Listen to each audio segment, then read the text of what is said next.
O primeiro som que ouvi não foi o vento, nem o murmúrio do lago, nem o ranger suave da madeira antiga. Foi riso. Um riso alto, descuidado, o tipo de riso que só se ouve quando a vida parece perfeita. Mas aquele riso vinha de dentro da minha casa de Evergreen. Por um instante fiquei imóvel, com as sacolas ainda nas mãos, o coração a latejar como se tentasse avisar-me de algo que eu não queria saber.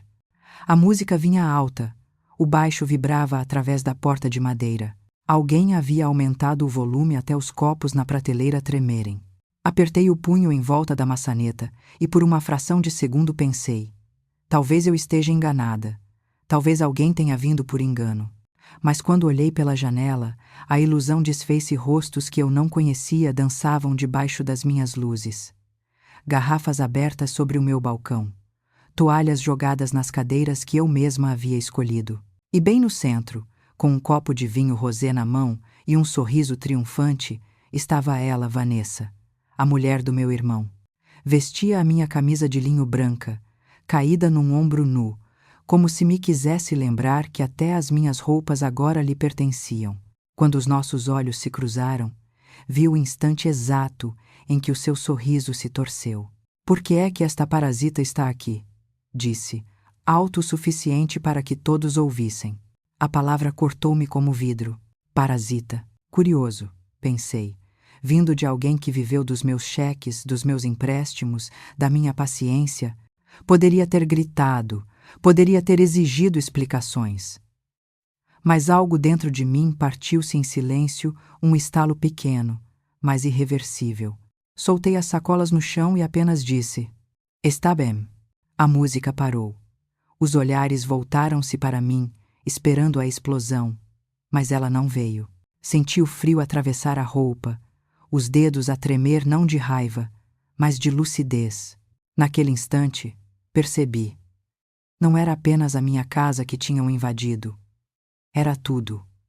A minha generosidade, o meu tempo, a minha dignidade.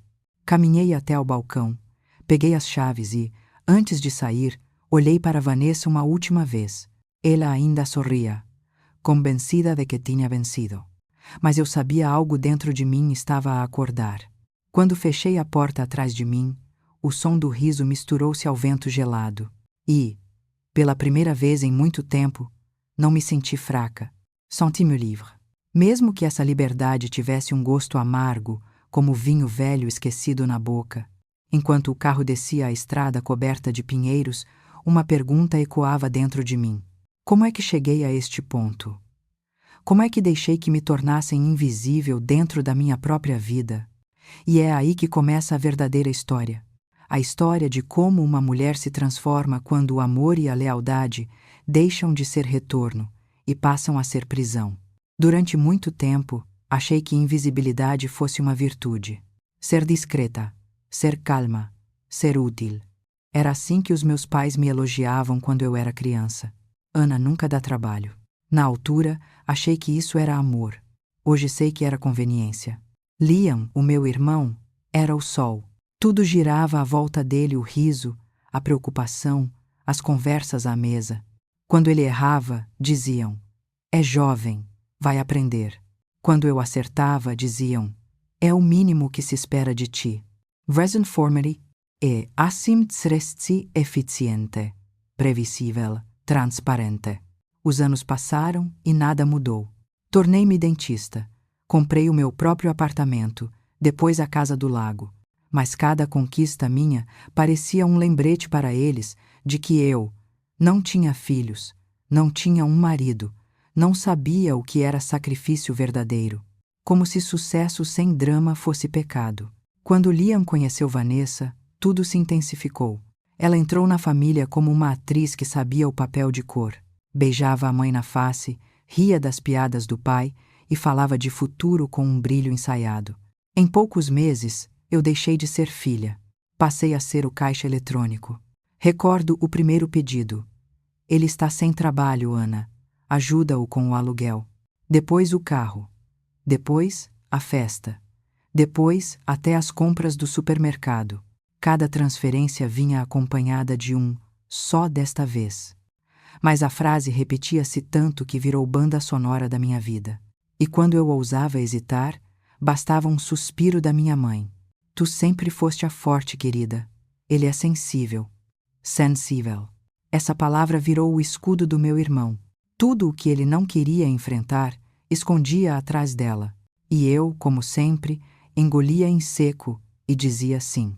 O pior não era o dinheiro, era o silêncio. A forma como eles desviavam o olhar quando Vanessa me desrespeitava. A forma como o meu nome só aparecia em conversas quando havia uma conta por pagar. Comecei a sentir-me como um fantasma presente em cada canto, mas sem rosto, sem voz. Às vezes, chegava do consultório exausta, com as mãos ainda cheirando a látex, e encontrava mensagens da minha mãe. Vanessa quer mudar de carro. O dela está velho. Liam está deprimido. Ajuda-o a respirar. Respirar. Eu pensava, e quem me ajuda a mim? As noites tornaram-se longas. Eu olhava o reflexo no espelho e já não reconhecia a mulher que via. Tinha sorrisos ensaiados, olheiras escondidas e um coração cheio de dívidas que não apareciam em banco nenhum. Dívidas emocionais. Um dia, uma colega no trabalho disse-me: Tu és o gerador de reserva daqui. Quando tudo falha, és tu quem segura tudo. Sorry. Mas por dentro, percebi o peso daquela frase. Eu tinha me tornado o gerador da minha família. Funcionava apenas quando todos os outros paravam. E como todo gerador, um dia eu também ia queimar. Só ainda não sabia que esse dia estava muito mais perto do que eu imaginava. E foi assim que, numa sexta-feira de outono, decidi voltar ao lago, ao único lugar que ainda sentia como meu. Mas o que encontrei lá destruiu tudo o que eu acreditava sobre família. A estrada até ao lago parecia interminável. As luzes da cidade ficaram para trás, e à medida que o céu escurecia, sentia o corpo a relaxar como quem regressa a um refúgio depois de uma guerra silenciosa. No banco do carro, o vinho, o chocolate e a massa fresca balançavam ao ritmo das curvas. Tudo o que eu queria era paz. Só paz. Mas quando cheguei, percebi que o silêncio que sonhava já não me pertencia. Na entrada, havia carros que eu nunca tinha visto. Garrafas vazias no chão, uma toalha caída no corrimão da varanda, e dentro, o som, aquele riso, aquele maldito riso, atravessou-me como uma faca. Abri a porta. O cheiro de perfume barato misturado à cerveja tomou-me o ar. As paredes pareciam mais estreitas, como se o espaço se encolhesse à minha volta. 10 pessoas ali dentro. Gente que nunca vi. E no centro, claro, Vanessa. Ela olhou-me devagar, como quem avalia o preço de algo antes de o descartar. Vestia a minha camisa, a minha cor favorita, e segurava um copo de vinho com a confiança de quem se sente dona do lugar. Quando os nossos olhos se cruzaram, a música baixou, e o mundo ficou mudo por um segundo. Olha só quem chegou, disse ela, com um sorriso lento, venenoso. Temos uma chave, Ana. Achamos que podíamos usar a casa para uma pequena escapadinha em família. A palavra família saiu-lhe da boca como um insulto. Procurei o olhar do meu irmão. Liam estava encostado à janela, uma garrafa de cerveja nas mãos, os olhos fixos no chão. Não disse nada. Nemum gesto. Nem desculpa. Respirai fundo. Esta é a minha casa, disse. Calma, mas a voz tremeu. Quero que saiam hoje. Infected? O silêncio pesou, denso, até que Vanessa riu uma gargalhada aguda, quase histérica. És mesmo impossível. Sempre a arruinar tudo, não é? Liam, a tua irmã precisa de terapia. Depois virou-se para os outros, ergueu o copo e gritou. Por que é que esta parasita está aqui? Sai. Aquela palavra ecoou em mim como trovão. Parasita. E foi nesse instante que algo dentro de mim se partiu de vez. Podia ter gritado. Podia ter atirado o copo, empurrado alguém, feito uma cena. Mas não. O que me invadiu não foi raiva, foi uma clareza fria, cortante. Como se de repente o peso de todos os anos tivesse desaparecido. Coloquei as chaves sobre o balcão, olhei-a nos olhos e apenas disse: Está bem. A forma como o sorriso dela se abriu convencida de que tinha ganho foi quase bonita na sua crueldade. Saí em silêncio. Atrás de mim, o som da festa voltou, abafado pela porta. Mas lá fora, o ar era puro, gelado, e pela primeira vez em muito tempo, respirei fundo. No carro, as mãos ainda tremiam, mas não de medo. Era como se uma energia nova corresse pelas veias, o início de algo que eu não sabia nomear. Enquanto o motor arrancava, olhei pelo espelho e vi a casa ainda iluminada. Parecia viva, mas eu sabia o que morava ali já estava morto há muito. A noite engoliu a estrada e com ela tudo o que eu fui até então. Quando cheguei à cidade, sentei-me à mesa da cozinha, em silêncio. O relógio marcava 00:22. Peguei no telemóvel e abri o aplicativo do banco. Linhas e linhas de transferências, de ajudas, de promessas, mais de $50.000 ao longo de 2 anos. Fechei os olhos. Não chorei. Só pensei. Chega. E naquela madrugada, entre o silêncio e o som de um coração cansado, tomei a decisão que mudaria tudo. A partir de amanhã, ninguém mais viveria às minhas custas. O dia nasceu cinzento. As nuvens arrastavam-se devagar, como se até o céu estivesse cansado. Mas dentro de mim havia uma estranha clareza, um silêncio que não doía. Durante anos, confundi calma com fraqueza. Naquela manhã, percebi que calma também podia ser força. Sentei-me à mesa da cozinha com uma chávena de café frio. O ecrã do telemóvel ainda mostrava a última linha do extrato bancário. $50.327 transferências para Liam Monroe. Durante um tempo, fiquei apenas a olhar. Cada número era uma lembrança.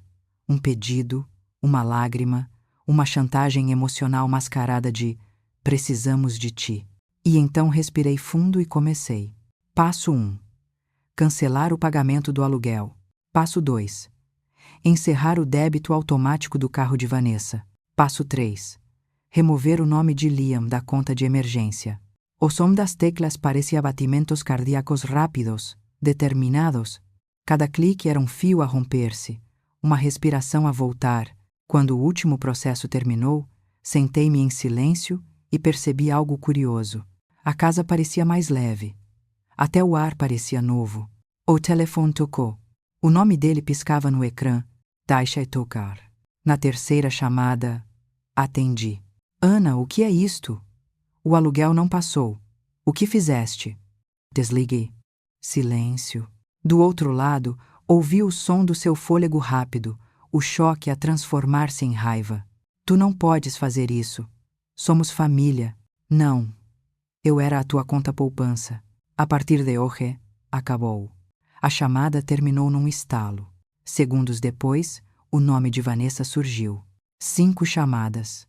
Depois, mensagens longas, venenosas, carregadas de culpa e desprezo.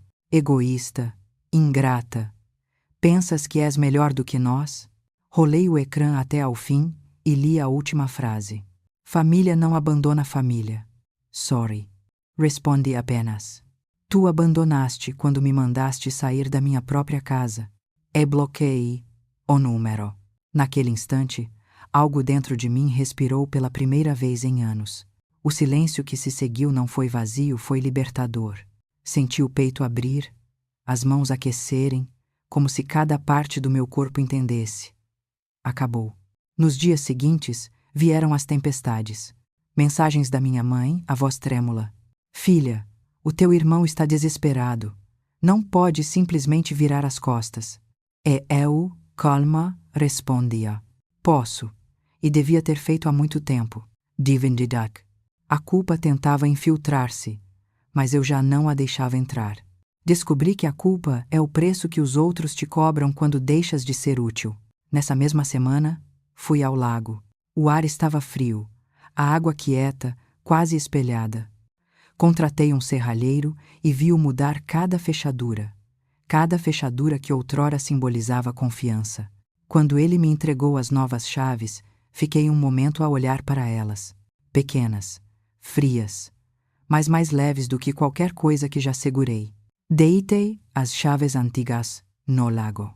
O som que fizeram ao tocar na água foi suave, quase poético.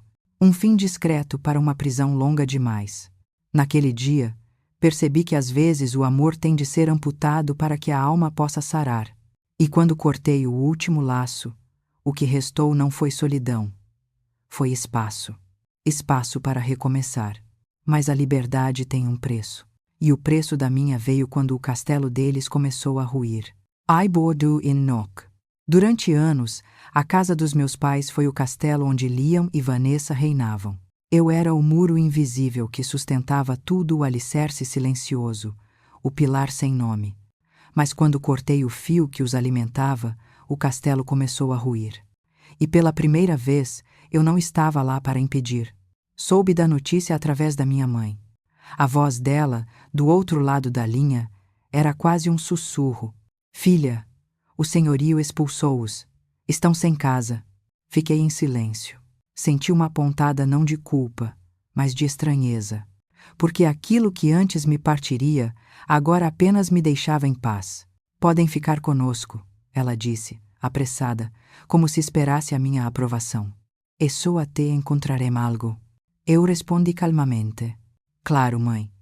Mas lembra-te, quem abre a porta tem de aceitar o que entra. Nas semanas seguintes, os relatos começaram a chegar. Primeiro, cansaço. Vanessa não ajuda em nada. Queixa-se da comida, das camas, da televisão. Even also on the game. Depois, o peso. Teu pai teve de mover os móveis por ela. Dói-lhe as costas de novo. E por fim, o desespero. Ela gritou comigo hoje, Ana. Disse que eu devia agradecer por ter pô-la em casa. Escutei tudo em silêncio, com a voz firme, mas o coração apertado. A minha mãe, que durante anos dissera: ela é jovem, sê paciente, agora chorava no telefone. A paciência dela finalmente tinha prazo. Às vezes, sentava-me no consultório entre consultas e lembrava-me deles. Imaginava Vanessa a andar pela casa dos meus pais como se ainda fosse um trono, mas agora sem o verniz do luxo, sem o disfarce da segurança. A arrogância, quando perde plateia, torna-se desespero. Liam. Pobre Liam. Demorou, mas percebi que ele também era prisioneiro não só dela, mas de si mesmo, sempre protegido, sempre poupado da consequência. Agora, pela primeira vez, sentia o chão desaparecer sob os pés. E talvez fosse exatamente o que precisava. Uma tarde, enquanto tomava café, a minha mãe ligou de novo. A voz dela estava diferente, cansada, mas lúcida. Ela foi embora, disse. Vanessa. Fez as malas e saiu. Deixou um bilhete. Cansei de sustentar um inútil. Fiquei a olhar para a chávena. O vapor subia devagar, desenhando formas no ar. Não senti alegria. Senti inevitabilidade. Como se o universo, depois de tanto tempo, apenas tivesse endireitado o que estava torto. No dia seguinte, soube que Liam estava à procura de trabalho. E quando, semanas depois, recebeu o primeiro salário, ligou-me. A voz dele era baixa, quase tímida. Ana, eu só queria agradecer-te.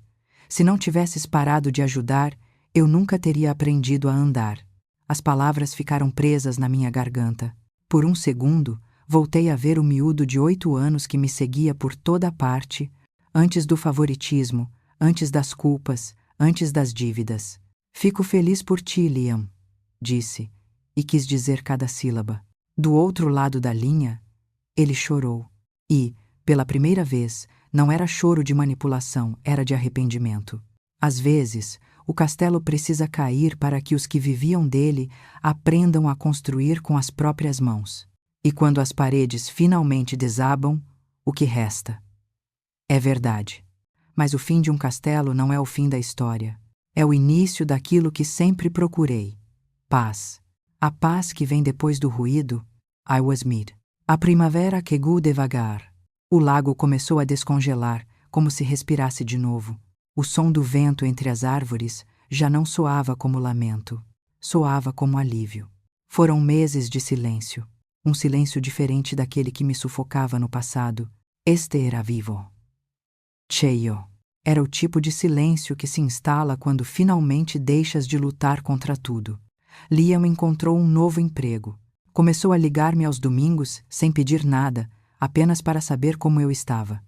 Nas primeiras vezes, a conversa era hesitante, como quem anda descalço sobre vidro. Mas com o tempo, o tom mudou.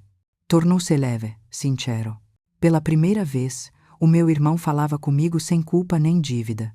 E isso, por si só, já era um milagre. Os meus pais também mudaram. Não pediram desculpa em palavras, pediram em gestos. No jantar de domingo, o meu pai levantou-se antes de eu o pedir. Serviu o vinho e disse: Comme vos bêcha. Estamos orgulhosos de ti, filha. Palavras simples, mas vindas de quem vieram, eram quase sagradas. À noite, depois que todos se foram, fiquei sozinha na varanda da casa do lago. O sol desaparecia atrás das montanhas e o céu pintava-se de ouro e azul. O reflexo da luz sobre a água parecia um espelho.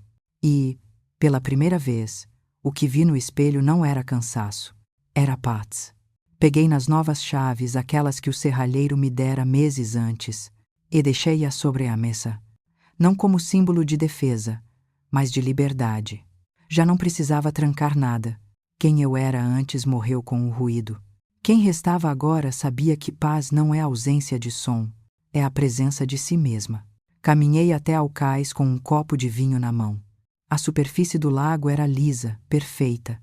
O céu, um tapete de estrelas que começavam a nascer. Sentei-me e pensei em tudo o que vivi. As humilhações, a raiva, o corte, o silêncio. E percebi, nada daquilo foi perda, foi depuração. Aprendi que a força não está em quem grita mais alto, mas em quem escolhe não responder. Que o amor não é obediência e que dizer chega também pode ser um ato de ternura. Ternura por nós mesmos. Fechei os olhos e ouvi o som da água a tocar no cais. Era o mesmo som que outrora me lembrava a solidão. Mas agora parecia música. Durante anos confundi silêncio com fraqueza. Hoje sei o silêncio pode ser o som da vitória. Abri os olhos e murmurei para o vazio. Obrigada. Now. And remorges, não a eles. Amen. E tu? Já tiveste de afastar-te de alguém que amavas para proteger a tua paz? Conta-me a tua história nos comentários. Talvez, como eu, descubras que às vezes o melhor tipo de vingança é a tranquilidade.